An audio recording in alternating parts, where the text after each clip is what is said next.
Ayan, ang hilig ng anak ko. Yung mag-alaga ng ibon. Ayan, oh, ang ganda. Ayan, ito pa, oh. Yan ang hilig niya na kung saan pwede rin siyang kumita. Ayun pa. Hindi ko maabot. Ayan. Ayan. Ito naman yung ano. Ito naman yung iba pa. Yan. Yan, ang cute. Ayan, ang dami guys, oh. Ayan. Are you bird lovers? Ayun, manood po kayo sa amin.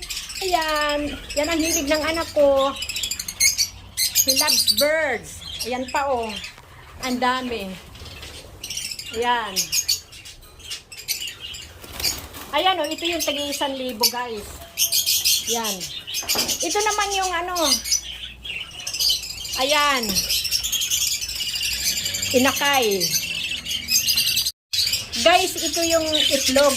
Yung pipisa pa lang. Ayan. Tapos, ito naman yung ano. Ito naman yung ano lang. Yung inakay. Yan yung inakay, guys. Ayan yung inakay, guys, oh. Yan yung inakay. Lima yan. Pinalalaki ng anak ko. Ayan. Ayan. Ang cute nila, guys. Wow, ang cute. Ayan. Ito naman yung mga ibon niya. Ayan. Ayan.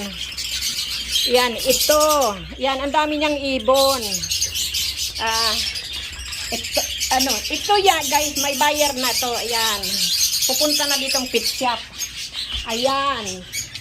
Ito naman yung ano, taglilibo, guys. 1,000. Ayan. Ayan. Ayun.